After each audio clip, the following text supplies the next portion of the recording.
All right, what's good, everybody? It's your boys over at Lights Out, bringing you the big one, episode 97, as we approach dangerously close to episode 100, which is looking like at this time we might be able to actually finagle this thing and do it in person at Level Up Expo. You can stay tuned for details on that. But needless to say, we are here to deliver a very exciting episode because we're actually going to be debuting the teaser for Port Priority. Port Priority is coming back in the big 2025 after missing 2024, and I'm so excited. We're going to debut that little teaser, then bring Gyromite on the TO for that event to talk about it as well. So, going to be a lot of fun. Before we jump into the fun, definitely want to acknowledge some sombering news. Unfortunately, one of the community members, I'm sure you all know and are familiar with, Hacks, unfortunately passed away earlier this morning at the time of this recording. It's one of the most unfortunate things to wake up to and see. And Hacks was a dope dude. Like I first met this dude back at Pound 3. He was teaming with J-Man, and they were going by the tags of like the Little Rascals. And I just remember they were just like destroying some of like the OGs, like Chew Dat and Chillin' Dude, like in doubles and just like going on like this crazy spree. And like Hacks was just like, man, he was just that dude with Falcon. Transitioned to Fox and just kept just doing things, man. Obviously, there's some personal things kind of got in the way a little bit, but at the end of the day, I think Hacks was on a path of a lot of like redemption to what he believed he needed to kind of like make up for like just some things that could have been handled better, right? But Hacks, you know, he was a legit great dude from when I knew him.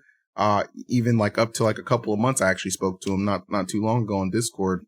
Thought he was doing better. It's unfortunate that we did lose Hacks. I will say publicly, this guy is not a threat in any means. It's a shame that more people didn't feel that way. But at the same time, I can't tell people how to feel regarding certain things. But nonetheless, I would have liked to see Hacks have a better end to his story. So rest in peace, my friend. And just know we honor you here on this podcast, man. And it's just tragedy and heartfelt condolences to his family as well. I will link the GoFundMe in the description of the video. That'll be on YouTube, so you guys can check that out for sure. I didn't mean to spring that on you guys. I know you didn't know that because you guys don't use Twitter too often. But I mean, we all know Hacks. Like he's a cool dude, you know? And he's a cool dude. So. It's just a lot to like we literally just learned it like a minute ago. Yeah. It's just a lot. It's crazy. It is a lot to digest for sure, but hopefully, for those of you who are down about it, I know I'm certainly not happy about it, obviously. We will try and use this podcast as a vessel to at least brighten your day, even just a little bit. But again, rest in peace to Hacks. But with that said, gentlemen, it's obviously good to see you. Got to have the whole team back for today's episode for sure. I know you were super busy last week, Light, so good to have you back here. How have you been? You got a snazzy new haircut, man. You look good. I'm actually not even done with it yet. I mean, I didn't really cut my hair. I just detangled it. I just had to untangle it. I did detangle it. Bro, you're black. You know what it means to detangle hair, I hope. I used to. And yeah, but he's on. Continue. For real. But yeah, I detangled it. I had to chop like a portion of it off, be like just because it was like matted too bad. But honestly, I saved like a good amount of my hair, so I'm pretty happy about that. I have to go to the barber still, but yeah, this was like a 6-hour process, so that's happy that's over with. Other than that, I've just been going to tournaments like nonstop. I've been to like 7 tournaments in the past 2 weeks. So you were at one yesterday too, right? I saw you in Ling and Grands thing, right? Yeah, I was at one yesterday. I'm just at one all the time now. I don't know why. It just randomly started happening. Jesus Christ. But yeah, man. But I'm ready for Battle of BC. That's all I could really say. All right. I love that. I love that confidence going into it. That's great. Cosmos, how are you doing this fine day? I'm doing all right, I guess, overall. Well, that's not too convincing. I mean, I don't know. I just wasn't expecting that. But outside of that, like my life, like I'm doing pretty good. I literally just put out a video like 10 minutes ago, like right before the podcast started. So you can go check that out whenever the podcast is over, because you got to stay for this one. But outside of that, yeah, I've been doing pretty good. I went to a tournament this past weekend. I did all right until I didn't anymore. I got farmed by Gil Hugh. It was actually really bad. That might have been the worst. That might have been the worst I've ever lost to a low tier in my life. And I can't believe that it was honestly that bad. I just really wasn't ready for that. Listen, Kirby. Listen. I've been hearing him a lot lately. He's cracked. He's the best Kirby I've ever seen in my life. Okay. But save that for later. I have a whole segment set up for that. You're going to love it. You're going to love to talk about today. I'm not going to love it. You're going to love it. Don't worry about that, okay? But yeah, like I have been getting back into more tournaments still, and I'm going to another tournament next weekend and the weekend after that. And then I think I have 3 tournaments lined up for April, so it's going to be pretty stacked. So I'm still on the grind streaming. I've been streaming a lot more, putting out videos and grinding. So I've just been on my usual grind now. Love to hear it, man. The boys grinding, big events. You know, Cosmos gearing up for Level Up, going to locals, Light, Battle of BC coming up this week. That's going to be a lot of fun. And we, of course, will deep dive into that a little bit later in the episode. But guys, what I told you will come to pass. Ladies and gentlemen, a lot of you guessed it, a lot of you didn't. But we're actually going to be debuting a little teaser trailer that's going to be accompanied by some information from the man himself, Gyromite, regarding port priority. Okay. I'm very excited. This event was godlike in 2023, and it's a shame we didn't have it in 2024, but it's back and it's about to be bigger than ever. So without further ado, I'm going to give you guys a little tease into what's to come. Here it is, the teaser for the newest port priority. Were you supposed to say anything? Shut the fuck up! Oh.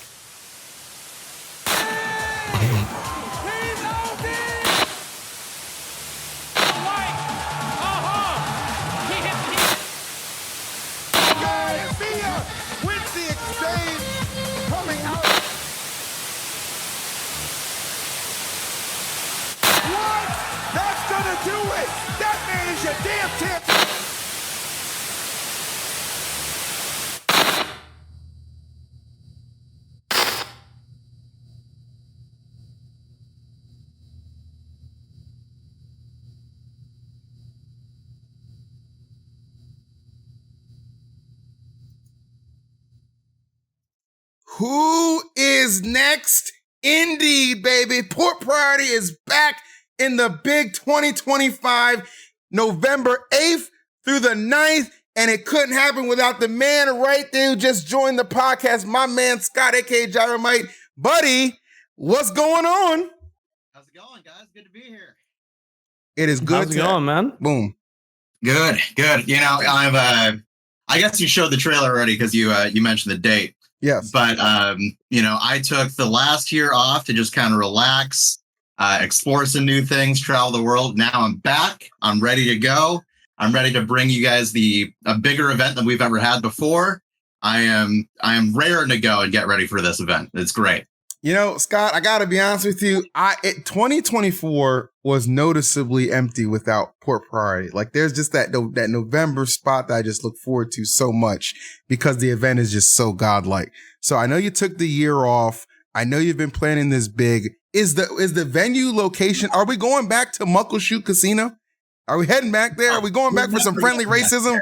No. Okay. we are done with the Muckleshoot Casino. I won't say there's a casino there. There is a casino there. It's on a Indian reservation that's essentially 20 minutes south of Seattle. You know, it's huge. We had Port Priority 7 there. Yeah. It wasn't great. It was hard to get to. Oh wait, is that the one that didn't let Meister in? Yeah, that's the one that Meister got kicked out. No Game & Watch mains allowed. I like what I'm hearing. Yeah, but yeah, they booted him out. I was like, you know, this was my second seed. I'm never going back here. And that's how we ended up at the venue last year at the Airport Hilton. And that was so much better, you know, just being 2 minutes away from the airport, hotel and the venue right all in the same location. We actually have, our venue is different this year. It's just a block to the south or east. It's the next door hotel. Right. And it's 2,000 square feet bigger. It's ran by the same people. I don't know how that works, but it should be great. I'm really looking forward to it. We have more space. We have more time. It'll be a great event. I'm looking forward to it. No doubt. I am also looking forward to this event because I actually think that event did a lot, at least the one I went to. I feel like that event did a lot for Smash history in the sense where a lot of Japanese players actually went to that event. Was that the first time Hurt was in America? I don't know if it was, but it was like one of the first few times. Well, yeah, it was like that and Battle of BC were like the first times I think he was in like North America because obviously he's in Canada. But. Yeah, and that was a lot. And it was the first time that Kananabe came out. Yep. I think Alice's first time as well. I'm not sure. But some of the joy of being in Seattle is, we're the closest major city to Japan. So if we host a big event, I would love for it to be like Kagaribi, but North America, where like all of Japan flies over. But yeah, we had 17, 18 Japanese players at the last one. And I only had to pay for like 4 of them. So that's wonderful. Love that. I actually do want to get a little bit into that if possible later. But it was a big historical thing for Ultimate. I actually think that's when we started to see a lot more Japanese players than like the normal people like Shuton and T come over to America more consistently. So like that was really cool. I definitely like that event a lot because I feel like I was going through a slump period during that event. And then there was this whole thing like, oh, this Fox is better than you. And I'm like, okay, well, this isn't true again. So like I had to prove that again. And that was a good event to do that. I fought Kananabe. I met him. I actually loved interacting with Kananabe. I was really happy to meet him at that event. And I got to play him and I did really well there. It was a good time. I actually really liked the way Port Priorities run. You gave him a big hug after beating him too. I didn't expect him to jump on me, bro. I'm serious. I've watched that clip so many times. It's so funny. He hit me with the Cyberman, bro. I thought he was about to take me with him. Cyberman is crazy. Nah, Scott, seriously, man, like, he's not underestimating when he says like that's a huge event in the history of Ultimate for sure. Now we know what you brought to the table on the last one. Are there any surprises that we might want to keep our eyes peeled for? Have you been in contact with players you already want to attend? Like, is that something can we expect? Because like I always think it's interesting like these days because of how big Kagaribi has blown up. Like, there's no reason we can't have an NA version of that. Or just like more consistent P tiers. I already know this event's gonna hit P tier status. So I'm just wondering, like, do you have anything like in your back pocket you have planned that we could? Yeah, I have a couple of things that are lined up. I've had a bunch of top players reach out to me already, and I haven't even reached out to them, but they're asking me, hey, when is port happening? When is registration opening? I don't even have to at this point proactively reach out to top players. They kind of hit up me, which is very cool. I think the biggest thing about this port, though, this is going to be the first port that features 2 Smash games, not just Ultimate. I won't say which Smash game we're adding, but it's going to be the first port that has 2 Smash games. So Brawl is back, baby. I can't believe it. Ah, shit. I can't, bro. I get to watch wobbling in my generation. I have no comments on if it's Brawl. It could be Smash 4. It could be Brawl. I'm not going to say which Smash game it is, but we will have 2 Smash games there, and that's going to be pretty big. Wow. It's Super Smash Flash. That'd be very funny, but I don't think the good people above me would like us running that. Yeah, actually, you know what? That's a good point to bring up because I'm curious from your perspective as a TO, because I saw that Battle of BC had to make an announcement that they had to take a couple things down from their merchandise shop. Because they were like infringing on IP, which, is unfortunate, but it's just how it works. Like when you're planning an event, right? Like how cautious are you because Nintendo headquarters for America are in Seattle, right? Because you're hosting your event in Seattle, does that give you a little bit more leeway? Like, can you just slap Pikachu and Kirby on a shirt and be like, yeah, this is our shit. Come buy it and come through. Is that something you're allowed to do? Unfortunately not. Nintendo reps have been to Port Party before, which they went to Port Party 7 at the casino. And a really funny story about Port 7. We had like 7 Nintendo reps show up, and then we hosted a hot dog eating contest in front of them. And we're like, what is this? We never want to be affiliated with this again. But they came back. It's all fine. It is a bit of a challenge. I think as with any IP holder, they are pretty picky about how you use and how you display their properties. It varies organizer to organizer. I'm very cautious about it because, we're a pretty big Ultimate event, and that's kind of what they want to focus on. I think if you're a smaller event, you can kind of get away with some things, but because we are large and there's a big spotlight on us, we do have to be a bit more cautious than, say, an event over in, Wyoming would be or something else. Right. Yeah. So especially, them being so close to us, they're based in Redmond. Like, if something were to go wrong, it's not like the Nintendo ninjas have to like fly across the country. They could just drive down and show up and take us all out. Like, that could happen. They've been to my event before. So we do have to be a little cautious there. Yeah. They're going to Cyberman you, bro. They could. They have my address. They have my street address. They have my legal name. They know where I live. So I need to be, I might look out in the alleyway later. There might be like 3 of them waiting there for me. So I've always told people there's a reason that this big end respects that big end. Okay, and there, just you got to play by the book. But I tell you what, it's all worth it in the end, baby. That's how I look at it, and it's a good time for sure. Now, Scott, that's crazy. I'm just keeping it real. Now, Scott, assuming, because this is like something that I'm actually curious about, because we know like April, I think 3rd or 2nd. There's going to be a new reveal for the Switch 2, so new information for that, right? Let's say that they announce a Smash game during that. They tease it up, right? And it's going to be out before Port Priority, okay? How much does that shift your plans, bro? Bro, what do you think that new game is he's talking about? That's what I'm saying. I think he's giving us a hint. Yeah, bro. What do you know? I'm not top 8ing Port Priority because I'm like, I'm doing this. I got like 33rd for the first time in my life because I played Smash 6. I'm fine with that. What does he know? What do you know, Scott? I appreciate the ability to be flexible. I think being agile is something that's very important for an organizer.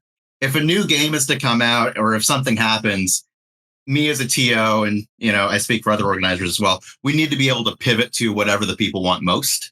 So I'm not sure how much I can really delve into that, but I'll leave it there. Like, I have the ability to be flexible, and I'm sure that everyone will be able to appreciate it. Okay, wow. I don't know. The fact that you can't delve into it means that there's something there.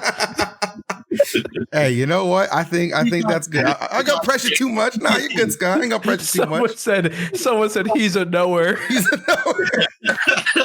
It's like a cult member, bro. You never know. I mean, there is a license that's signed, and there's people that Bill Tridden follows me on Twitter for some reason, and he's come to a local, so there's connections there. That's pretty cool. I'm not going to say anything about if I know stuff or not. Maybe I do, maybe I don't, but I know people and places. Yeah. I want to talk about this, and I don't know if you're like, you don't have to go too deep into it, but another reason I find Port Priority to be like amazing event is a lot of TOs who or it's not a lot of TOs, a lot of people who run events, I know like usually struggle, or at least they present that they struggle with like profits versus like how negative they go, like when they run a major. And I just remember going to Port Priority, and I don't know if I was talking to you about it specifically, but you were very confident about like every part of the major and like how you were able to successfully run a major like and still profit from it. And I think that's a big deal. Yeah. Like to be able to do that in this game, because, Smash has been grassroots for so long. And I just think that it's like really cool that you're able to do that. And I just remember there was such confidence in talking about that. So yeah. Yeah, I think a big reason why we're able to profit off of it, or not even profit, but just go green, right, is we have a really good production company that's, they live 20 minutes away from me in Tempest Stream. Makes it so easy to not have to, fly someone out from across the country to produce our event. And, also the fact that we kind of control the streams. We've streamed the past 8 port priorities on Satellite Smash, which is a channel that I own. So, not only are we able to get, the essentially discounted costs on broadcasting because the production company's right in our backyard, we're also able to, experience the full joys of having 100% of the stream revenue, right? All the revenue that comes in off of VODs and off the stream just goes, straight back into port. And, I also think too that I've kept port at a very manageable scale. I could make it bigger for sure and make it into this whole big convention, right? Where we're renting out the Seattle Convention pretty Center. Big. It was pretty big, right? But compare that to a Genesis, which is more of a convention style where Artist Alley is huge. They got a bunch of different games that are in a convention center. By having it in a hotel, limiting it to one game and focusing solely on the tournament, I think that makes cost-wise, it makes it a lot more manageable because, I'm not having to pay for a bunch of space that isn't used for the tournament. I'm not having to pay for, a bunch of, CRTs, for example, to get driven in or work with a bunch of other broadcasters to broadcast, say, a Street Fighter stream or a Tekken stream, right? CRTs to get driven in is low-key the funniest shit ever. It would be, yeah. But I think by keeping it so focused on one game, we're able to keep costs down and make it effect. I mean, the after party that we threw at the end of Port 8, like that was all written into the budget because we were doing so well. Like that wasn't, that was all built in. That wasn't like some extra thing. So yeah, I think we're able to, by keeping it so focused and by having the advantage of having Tempest and all these other people who do a really good job of running events in our backyard, we can keep costs low, and that's a very good thing. And have you, and well, that's really, really good for the attendees too, right? Because I noticed like that's one thing a lot of people who go to a port priority talk about is like, yo, it's a really well-ran tournament. It's not unmanageable. Like I feel like I'm the priority there, which I think is great for the player's sake. Cosmos, have you ever been to a port priority? I don't know. I have. I'm pretty sure I've been to 2 actually. 1 or 2 of them. You were at Port 8. You were signed up for Port 7. You had to miss it because I think you had like a dentist thing going on. Yeah, no, I'm pretty sure I got sick, and then I went to the next one, and I'm pretty sure that's what happened because I can't fly whenever I was sick. But I was at Port 8, I'm pretty sure, and I'm pretty sure that was the tournament where I played against the hero player. I don't remember his name, but I was about to lose that set. But I didn't do like so well. I got 33rd, whatever. But like the tournament overall, like was a very chill vibe. I really enjoyed it overall. Wait, Japanese hero? No, Sparkle. No. Yeah, Sparkle. That was the one. Yeah. Damn. Yeah. Bill's really on it. Hearing that stuff from you guys about how much you like the tournament is really, really cool to me because I got into Smash in 2015 and, Phil, I've been watching you since, my friends and I would watch Xanadu like 10 years ago, and it'd be you and TK on comms. And please, I know I'm old. But it's so cool, right, to see how far the journey has been, where it's like, 10 years ago, here I am watching these guys on a VG Bootcamp Xanadu stream. And now 10 years later, here I am talking to you on your podcast about a big, huge tournament that I'm planning. Like, it's very cool to see. And, that's the other thing that I think brought me back to organizing as well, as all the positive feedback. When you hear that your event is, one of the best events that people have ever been to, from people that go to events regularly, almost for a living, that makes you feel like really good, like you're doing a great job. And I'm a sucker for positive feedback. I'll be the first to admit that. And I'll do this thing until I'm old and broken down. So it's wonderful to hear that kind of stuff because it really does keep me going. That's literally what I was going to ask. I was like, okay, I know you took the little break, but you're back now. I was like, I hope we have another consistent year of every year we get Port Priority, because I don't know, man. I just love that event. I love Seattle. You're the homie. And I want to ask you this, since I got you on the podcast. How would you feel about a lights out live episode at Port Priority? That'd be cool. Yeah. I mean, I got to figure out how to, something that I've been weighing is doing like a Friday kind of content day where we just film a bunch of stuff to incorporate into the broadcast on Saturday and Sunday. Give us your budget. We got plenty in the budget. Don't worry. We want to go green. Teach us. Something we actually had planned for Port 8. We didn't execute it, but we wanted. You ever watch the Disney Channel where they have like actors draw the Disney logo? Yeah, of course. Yeah. We wanted to do that for Port, where it's like, for example, hi, I'm Light, you're watching Port Party, and then you would draw it. It'd be pretty funny. Oh man, we gotta get Mutace back on. Do we all remember what he drew? Yeah, Dick. It'd be pretty funny. He was trying. There's room for a content day. We can figure out what to do there. Yeah. Okay, I like that a lot. I'm super excited for this, man. Again, if you guys just tuned in, Port Priority 2025 coming back with a vengeance. November 8th through the 9th is going to be a banger. We're going to make sure we pull up there as well. Now, when can people expect for registration to go live for that, Scott? So we're looking at July. Right now, we got a few things to do on our end first, but you should see registration go live in early July, and that's when you'll see the trailer drop. You'll start to see some of these reveals that we have lined up coming out. Once we hit July, it's going to be all hands on deck. We're going to hit the ground running. We got a lot of things in store, but once we hit July, it all gets started. Yeah. Okay. Well, my man, I am super excited. Thank you for letting us debut the teaser. That was beautifully done. Can't wait for the full thing in July. Registration. You don't even have to worry. Listen, guys, you don't have to worry about your favorite top players going. They're already hitting up this man right here. So guarantee gonna be a banger for sure, Scott.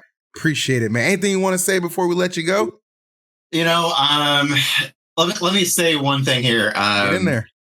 I've been in this for 10 years now, and I was mentioning it earlier, but to see how Port has grown from a small, kind of regional event in essentially a college dorm to what it is now, it's one of the coolest things that I've ever been a part of. It's something that I tell everybody.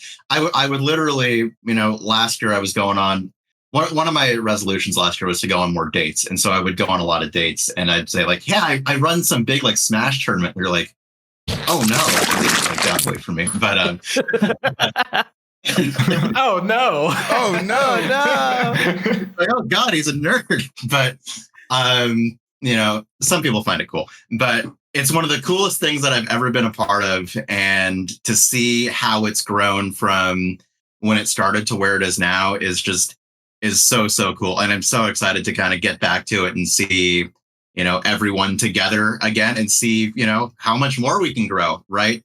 Port 8 I thought Port 8 was like accomplishing everything for me, where it's, the biggest event of the past 7 years, the most stacked event of the past 7 years. And now my philosophy is, how much bigger can we get? How far can we go? Let's find out. So super excited to be back. Really looking forward to it. And it wouldn't be possible without all the good people that have not only came out to the event, but also helped put it on. So I want to give a nice shout out to them. This guy gets it, man. This guy gets it. And shout outs to you, Scott, again, for letting us show the teaser, for coming on and giving us some more insight to not only what we can expect out of the new Port, but how it kind of has grown and evolved to the stage where it's at right now. And obviously going to be peak 2025 Smash content. And I'll be there, to support in any way I can, my man, because it's always a pleasure to work with you. And I can't thank you enough for taking the time, my guy. Looking forward to it, guys. Looking forward to having you there. And we'll be in touch for sure. All right, Scott. Thank you so much. All right. Thank you, guys. Appreciate it. Take it easy. November 8th to November 9th, right? Yep. Right. What a jolly guy. Yeah, right. Scott's just a homie, bro. I love that dude. I'm so happy. Finally, an event that's not on a holiday. Yeah, bro. It is on my mom's birthday, but she'll understand. Not a holiday. She'll understand. It's on my mom's birthday, but I don't think my mom's gonna make me pay more for the flight. Yeah, she's not jacking up the price. That's for sure. Literally, man. A lot of good consideration clearly went to the decision of that. So, and I actually don't think it's a bad thing that he took the 1 year off too, because it's cool to have a time to reset and take some time for yourself, especially because creating an event is a very time consuming thing. So if you're having one every single year, that's a good amount of months allocated to taking care of that. Yep. So it's good to take a break and reset. So I know this next one's going to be incredible. And yeah, I can't wait for sure. But with that said, that is down the line in the future. I do want to talk about something that's in the immediate future, gentlemen. I think you all know what I'm talking about. It's the thing that our friend Light has been training for these last couple of weeks, he's been going to tournament after tournament after tournament in preparation for Battle of BC7. I'll show the seeding on the screen for you guys to take a look at right there. You see Hurt is number 1, followed by Akola, Spargo, Mia, Tweek, Shuton, Light, Syrup, MK Leo, Raru, Zomba, Gluto, Snow, Shiny Mark, Pocket, and Cola. That makes up your top 16, followed by an assortment of other talented individuals all throughout. So, Light, you're going to this tournament. You are seeded to get top 8. What are your expectations and how are you feeling about your potential bracket? Okay, so for one, I took a step into the negative zone for this one. The negative zone being Twitter. That is the negative zone, right? The negative zone is I entered the negative. What is the name of the place where like all the Kryptonians are like stored away? It's like the Phantom Zone or some shit like that. Yeah, that sounds right. Yeah, I stepped into the Phantom Zone, and that is Twitter, right? And you know, I saw the seating, and people were like, Light's gonna bitch and complain about this one because you know everything's negative on Twitter. You're absolutely fucking right. There's so much wrong with this seating, bro. This seating is trash. Terrible. Let me tell you my main points. Bracket's rigged. Bracket's rigged. And Okay. yeah, I don't care. The bracket is rigged. Oh, dang. Bro, my path is Raru into Akola, right? Which that's fuck. Also base mage, which is also like a fuck thing. Like I know. If you're not smart, you don't see what's wrong with that, right? But there's actually a lot wrong with Fox Gaming. I mean Fox Jigglypuff, right? Also, they put Fatality in my round 1, and I checked everybody else's round 1. It ain't fucking Fatality, right? But like the main part that bothers me is the Raru and Akola thing, and you know why that shit bothers me? Because it's conveniently 2 -2 matchups, which would be fine, right? Until you look at the seeding, right? And the seeding, actually, hold up. I need to pop up the seeding for myself real quick because you already took it down. Can you link it? I'll put it in the chat right now. Yeah, link it in the regular Lights Out chat. Yep. All right. So the problem with the seeding, right? 1 Hurt, that's fine. 2 Akola, fine. Spargo, fine. Mia, fine. I love Tweek. Why is Tweek up there? Oh, you think Tweek's too high at 5? Tweek is way too high. Oh, dang. Way too high. Tweek is way too high. And what bothers me even more is I am too high. I mean, right? I won't say Tweek is too high because yes, he is. Because Tweek got top 8 at Genesis. Like good for him. Like he hasn't been going to that many tournaments. He got top 8 at Genesis, and then he won Luminosity Makes Luminosity Madness. Bro. So like he's still been consistent. Like that consistency is there. Okay, so let me tell you something real quick. 1, you're Mexican and you're absent. I'm being so serious when I say this. You are so absent. But like, I'm watching. Like me being Mexican and not going to tournaments. I've been to multiple tournaments recently. You are watching majors. You are only watching majors. I'm watching a lot more tournaments than you're thinking about. Because like I remember the tournament that like you were at where you and Syrup both outplaced Tweek, but that was still one tournament. No, it's not about that. It's about the fact that Syrup has outplaced Tweek and me at LMBM. I agree with that. I think Syrup should be way higher, but you saying that Tweek is way too high, I don't agree with that. I don't think Tweek is way too high. Tweek should not be higher than Shuton, me, or Syrup. I can definitely see the argument for Tweek being higher than you at this current moment. Shuton and Syrup. I do think Syrup and Shuton should be higher than Tweek, but when you say way too high, that makes it sound like he needs to be 5 or 6 places lower. I don't think that. You're talking about the top 10. In the top 10, way too high can be a placement or 2. All right, bro. We're playing semantics now, bro. Way too high, bro. Way too high means like 2 placement, 3 placement. Look at Tweek. I'm telling him solidly at 8 here, bro. Honestly, everyone in Tri-State knows it, and honestly, I don't give a fuck about the rest of America because everyone in Tri-State knows that the rest of America is really not that good right now, except for like a few players in each area. We're in like everyone in Tri-State's been talking about. We're in the B tier meta. We just all go to things, and every event's a B tier that stacks, and it does eventually matter. And it's the same people. Syrup's winning everything. when Tweek shows up, well, Tweek doesn't really show up, and that matters because all the important players are showing up, and they are getting high-ranked placements. That stuff does matter if you go to like 4 B tiers, you know? And I think Shuton should just be higher than because I think Shuton's amazing, right? Like, I think the seeding should be the top 4 as it is, and I think it should be, Syrup, Shuton, me, and then Tweek. But even if Tweek and Shuton were in the proper placements, there is absolutely no reason that I should be higher than Syrup. And I think that's the most fucked part about the seeding, because there's no way that I am higher than Syrup when I've lost to Syrup at the last 2 majors and the last 2 B tiers. And on top of that, I conveniently am fighting Raru into a cola, and Syrup being lower than me by 1 placement conveniently makes him fight MKLeo into Hurt. His worst possible matchups. Well, not Leo, but Hurt. There's no way that he's conveniently fighting Hurt and he's conveniently lower than me. I mean, I might be overall agree from like a general standard. Even if Tweek, first of all, also you're saying that Tweek won Luminosity, right? That's also a B tier, so that also goes with what I'm saying. Like that was not a major. Yeah, that's true. That's true. Like that placement does not really matter. Like that placement is just as big as what happened at that monthly that he got 3rd at, which we've also been to like 4 more of those and he hasn't, you know? And then like Cavalier class was a major that Syrup just won. There's just no reason for him to be that low.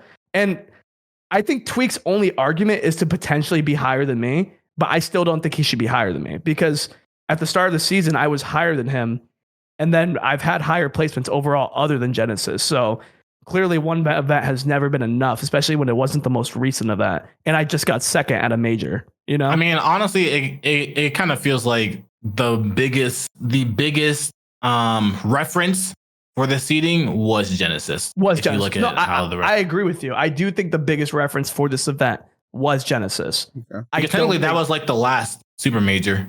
Like what I would call the last major, because I honestly wouldn't really call Cavalier class a major, because I don't think A tiers are majors. I think S tiers and S plus tiers are major. But Luminosity ranks it as a major. So theoretically, Syrup did win a major. He should be seated way higher. How long are we going to keep moving the goalposts, right? Like it's going to be so now. I've never moved it. It's always been there for me.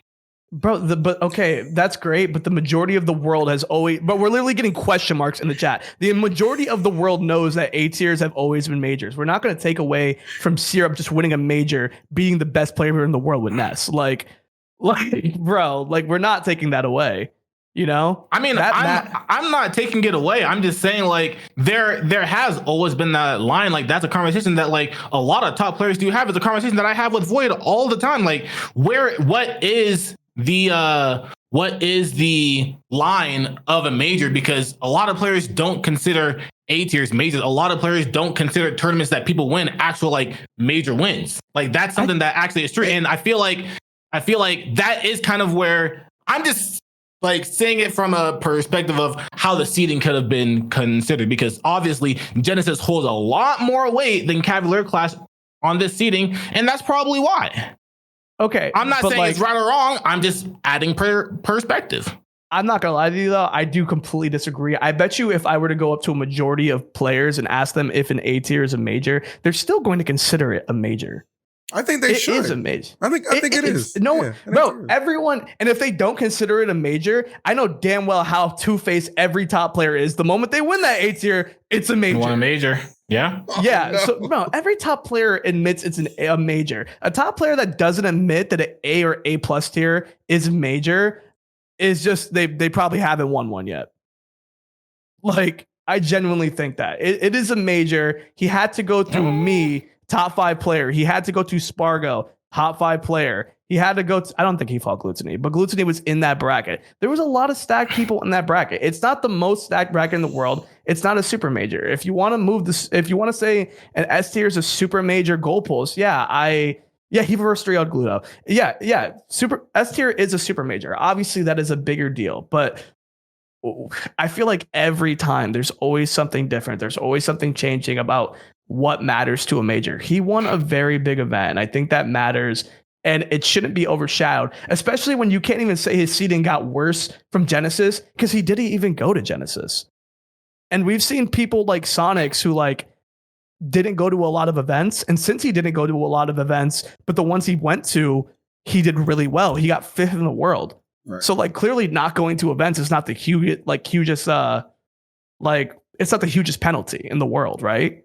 He has no reason to be this low. I mean, the only thing is that you're assuming that like your reference for this is as if the same people seed every single tournament, which is not the case. Because because seeding isn't an incentive. No one pays for it. No one has to do it.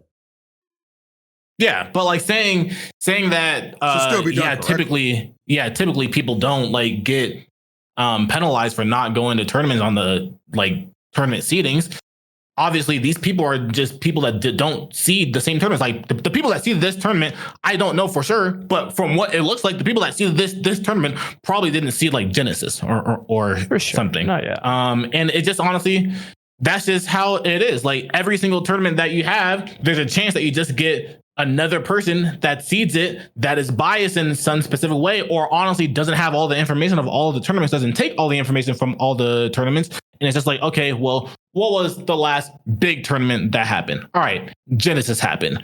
I'm going to just use that as a reference and make sure that a couple things align with what I'm thinking about what I've seen. And I'm pretty sure some people definitely do that for seeding tournaments, which is probably what happened for this, just because Syrup wasn't at Genesis, Tweek top 8 at Genesis. I don't know if Shuton top 8 at Genesis. He might have. If he did, it still doesn't make sense that. Yes, he top 8 at Genesis. He got like 4th. Yeah, so it still doesn't make sense that's what I'm saying. It doesn't make sense that Shuton is under Tweek. And just outside of that, I don't know. Maybe he's honestly just a Japanese.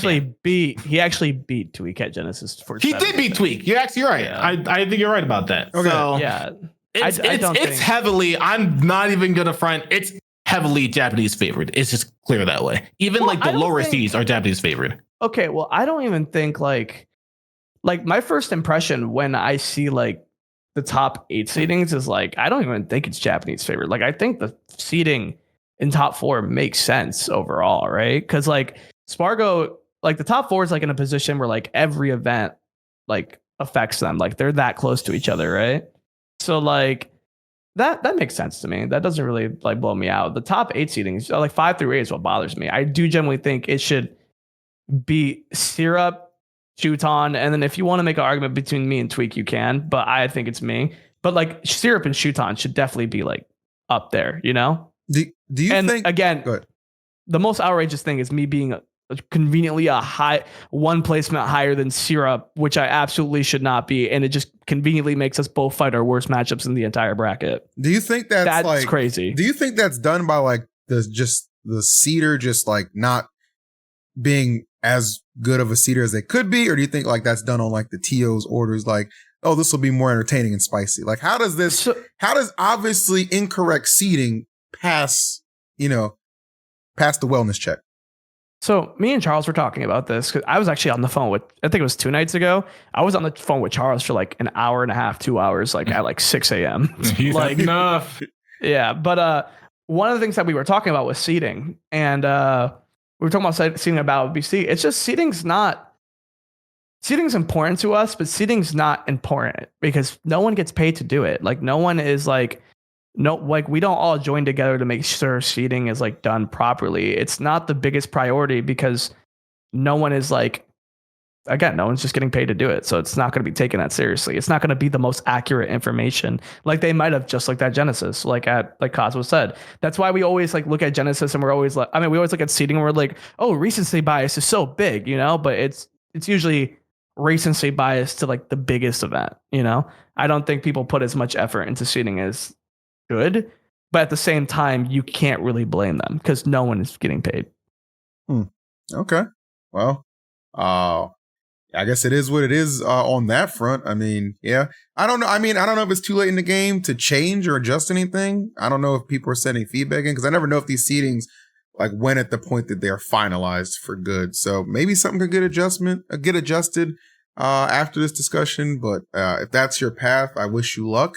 And I pray that somebody gets upset So you don't have to deal with Nah, Raru I want to until- fight Raru, honestly, because Really? I mean, Okay. why would I? Yeah, I should get that practicing before I go to Japan. The fuck? That's true. That's a good point. Yeah, I mean, I want to fight these bad matches. Seeding's still rigged. Like, I'm not gonna say it's not, but like, I want to fight bad matchups. Ideally, it's like I'm willing to take bad placements to learn for the future. You know, like I didn't really want to fight it at Genesis because I think I was just so hellbent on wanting to do well at Genesis. You know, but like I don't. Not to sound like a dick, but like I mean, I don't. Just Battle BC doesn't have like the legacy value that Genesis has, where it's like you want to like do good. So like if I get to fight a new Japanese player and like try to be like a bad matchup, I mean I fight bad matchups every tournament I go to. Like my Cavalier Clash bracket was like literally hell, full of -2 matchups. So I'm fine with that. Okay. I like that mentality. Well, we wish you luck. I'll be watch partying the whole thing, my brother. So give them hell, and I'll be rooting for you. So, but I was watch partying something else last week. So we have to segment this, right? Okay. And I want you both to unmute your streams, okay, and watch the video I'm going to play, okay? Because it's very important context for what we're about to discuss next, okay? So this excerpt is taken from Lights Out episode 91, okay? 91. Everybody understand that? All right. I didn't know exactly what was going to happen. Don't worry about it. All right, here we go. Lights Out episode 91. Let's check it out real quick, all right? I actually like that. Cosmo, you've played Guihu before, right? He's tough, ain't he? Yeah, we're actually 1-1. Like, Does Aegis win? Huh? Does Aegis win? Yeah, he just definitely wins. 100%. 100% Okay. wins. It's just also pretty much the exact same scenario as Joker, where like if you approach, it's just really annoying because Kirby is one of the characters that can actually punish your tilt on shield, and he can crouch under your grab and do all the bullshit that just makes it really annoying to try to approach him. But like if you stay at a distance, it's easier for Mithra because obviously I have a sword. So it makes more sense for me to play defensive, and it's a lot more straightforward for me to play defensive. But Joker can pretty much play the same way. He just has to not. You just have to be a bitch, honestly. Okay, right on. Now, Cosmos, you can talk now. What the hell went wrong here, brother? Well, I mean, I approached. I don't know what else you want me to tell you. I approached. I was trying to approach the entire time. I was trying it's hard not to approach at the these entire monthlies, time. bro. It's hard, bro, especially when it's like I mean, let me get my John aside. I had a really bad day. I had a really bad day. I don't want to play that day. So granted, because I didn't want to play that day, I was obviously not going to want to play defensive. Sure. And I said exactly what happened. If you approach, it's hard as fuck, and you're probably going to get sauced. I approached, and I got sauced. I almost won game 1, and then I dropped game 1. And then after that, I was like, I just want to make sure I at least don't go down 2-0. So I try to oppose my top player Will onto him, and it's not going to work in a matcher like that. And then I just got sauced. I got showed that in that moment, I wasn't a top player. That's just really, that's all it really was. Like I'll take responsibility and accountability. He shit on me, bro. I was like, wow. After that said, I was like, wow, I got destroyed, bro. I was like, am I really gonna? I have to fight. After that, I had to fight Steve. I'm like, bro, I just got almost. I'm pretty sure like the last 2 games I got 3-stalked. I was like, I just got double 3-stalked by Kirby, and I have to fight Steve now. Am I gonna get JV Ford if I just got 3-stalked by Kirby? I took it to game 5 and I almost beat him, but yeah, that still was really bad. I probably, if I was like more in it, I probably would have after I lost game 1, because I agree with them. Like I agree with, like I don't like the matchup. I do think Aegis wins, and I do think Aegis does well, but I don't like playing the matchup. Right. Which is why last time I played him, I went Inkling. Obviously, I was like in my Inkling phase, but I like that matchup. I've always liked that matchup way more, even in the past. Like whenever Aegis wasn't out, I liked Inkling versus Kirby because it was like a pretty straightforward matchup. So whenever I played him last time, I went Inkling and I won. So I should have went Inkling after I lost game 1 because I noticed that like, yeah, this feels pretty hard, and it didn't feel as hard as Inkling. But I was pretty stubborn because I just didn't really want to think too hard that day because of everything that was going on. I mean, I was like, I'm just gonna stick it out with E just because I want the experience, and I'm pretty sure that if I try hard enough, I can win. And I was trying really hard. I couldn't win. I'm gonna keep it real. You'll get him in the run back, though. I have to acknowledge, I really do like Guihu's style. Like he really is just like a cool player. So, just wanted to rib you about that a little bit. Not being serious at all. I know we all have bad days. I'll take responsibility. I got shit on, bro. I got completely like I was playing. And I was like, wow. I was admittedly thinking, I shouldn't be losing this. Like, I shouldn't be losing this. Why am I losing this? All right, let me try to win this. And then I would try harder, and I just get sauced even harder. I'm like, all right, I don't know what to do. I was just contemplating after that set for like 10 minutes. Like, what could I have done? There was nothing I could have done in that moment. So he got it. He's a very good player. I've always said he's a very good player. He's just super good. Playing Kirby. And at the end of the day, when you're playing Kirby, like at that tournament, he got to grand finals, and then Manny got to grand finals, and Manny's playing Steve. And in that matchup, like you're getting out charactered. So that's how it is. Good shit to him getting second, but I still believe he would be doing way better if he was playing another character, because he is a super talented player. He's just playing Kirby. I feel that. Are you sure about that? I do actually think so. Like if he actually focused on another character specifically, because like I know that there's a lot of like low tier heroes and like low tier specialists, and he may seem that way, but whenever I see the way that he plays, I can see that he's actually spacing and punishing things specifically that I feel like Kirby shouldn't even be able to. And it would be easier to play the same way that he does with that character with another character that's even better. So I feel like that's why I'm saying that I'm pretty sure if he played another character that was better, I don't know, man. And that same style, I feel like he would do better. You said you don't have faith? I lost faith in the low tier heroes. I used to think that mindset, like all of them could like, you know, like, oh my God, if you played another character, you'd be nasty. Yeah, I don't think all of them do. I think it's something about like playing that character that they just have a unique understanding of it, and it makes them like really good. But then it's like, I don't know. I think they could do it. They also fall into a category of like once they play a top tier, they play a character that like everyone understands, you know? Yeah. And that's just a whole different it's like Bacon. It's like, I mean, Bacon really could just play Mario, you know? Yeah. But it's like, I think he tried. And he's like, nah, this Mario shit ain't for me. This plumber shit ain't for me. I'm a doctor. I feel like that's different because like the character archetype is like way too similar, where you're like way too used to Dr. Mario, but it's like I feel like that gets kind of like that becomes like a blurry line. But I agree that I don't have faith in like the majority of low tier players, but I feel like just like from my egotistical side, I can see when I feel like a player can be very good. Like how we both watched Ouch and we're like, yo, this guy's sick as fuck. He has to be a top player. He became a top player. He was playing Wolf, obviously. But he's playing Wolf, though. That's different. Yeah, I feel like what I would relate this to, not anywhere near on the same level. Not anywhere near on the same level. But like back to when Tweek was playing Bowser Jr. in Smash 4, people knew that Tweek was a very good player because he was doing well with Bowser Jr., but Bowser Jr. was a low tier character, like a really bad character in Smash 4. And then he switched to Cloud.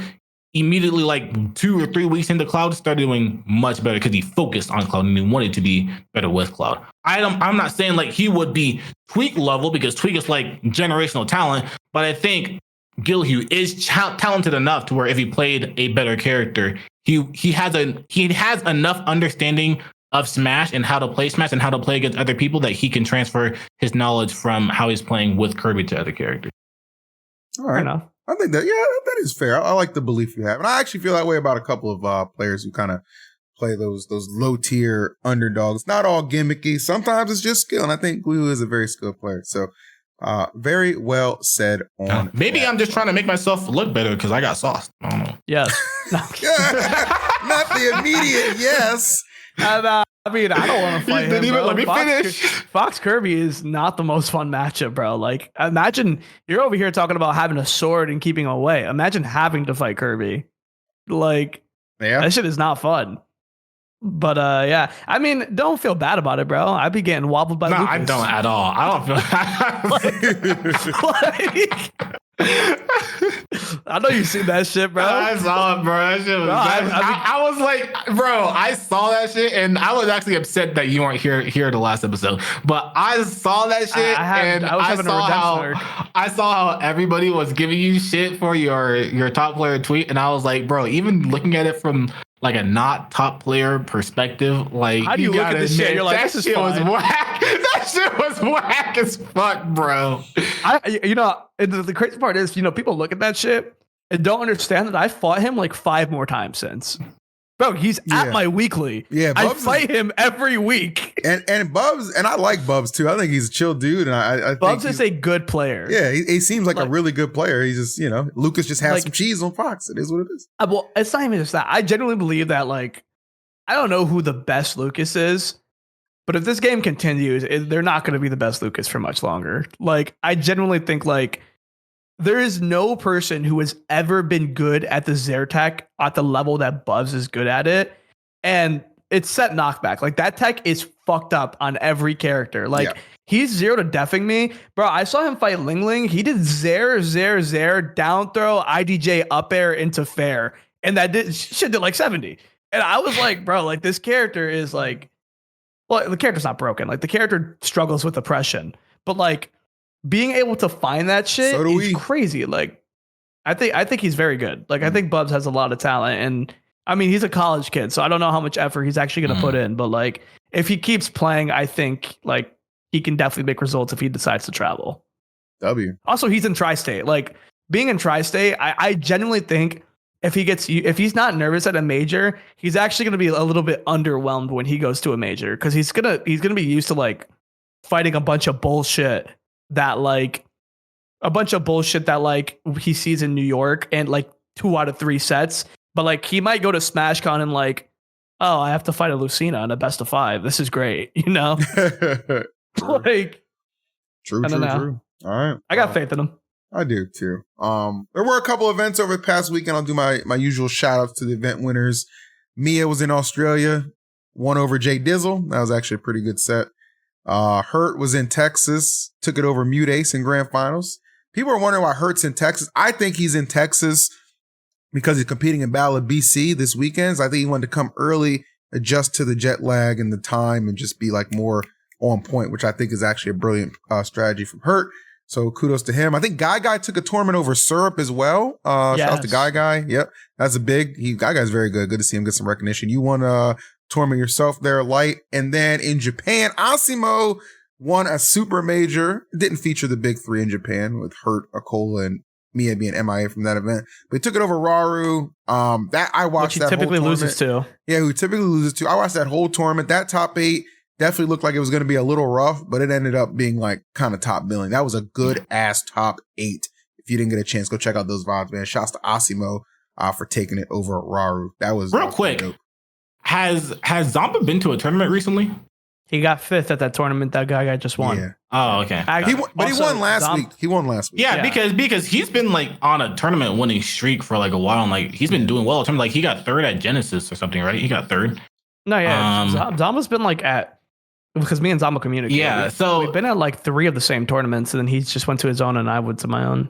Yeah, so that was the other thing that, like, I know we're like kind of dialing back again, but that was the other thing that I was pretty confused about the Battle of BC seeding, because he was like not even a top 10 seed, and he's been killing it recently. So I was very surprised by that. I mean, I can see it though. I mean, again, you just said that. Like, actually, no, he did get 3rd at Genesis. You're right. So that's a good point, actually. That's just why I was saying that the seeding doesn't make sense, and it was bad in my mind. But yeah, we can continue. No, yeah, it's not like they knew Raru just got 2nd at his 20th major of the week. Like yesterday. Yeah, he did a good job. Like I said, that I got shouts to the streams for Kaloon with Sumi Bato left much to be desired. Good God Is Almighty. Is it Kaloon or Kulon? What is happening? Kaloon, Coon, Onlons. I don't know, bro. Okay, you know what I do know? Lon Ranch. You know what I do know? This is a banger-ass episode of Lights Out, and if you did enjoy it, feel free to check out our other content, including we just released the video we did with Tweek Talks, the live game show we did at Genesis. Unfortunately, because I didn't realize we had some naughty language in the first 2 minutes, it's getting suppressed. But go check out that episode. Go check out that content piece. It's fucking hilarious. It won't be suppressed if we put it on our Patreon. That we disabled that. You disabled it? Hey, do we actually? It's over, man. It's over. Just like this episode. Like, comment, subscribe. You know the vibes. We love you guys. We'll see you next week. Peace and good luck to Light at Ballard BC. Thank you.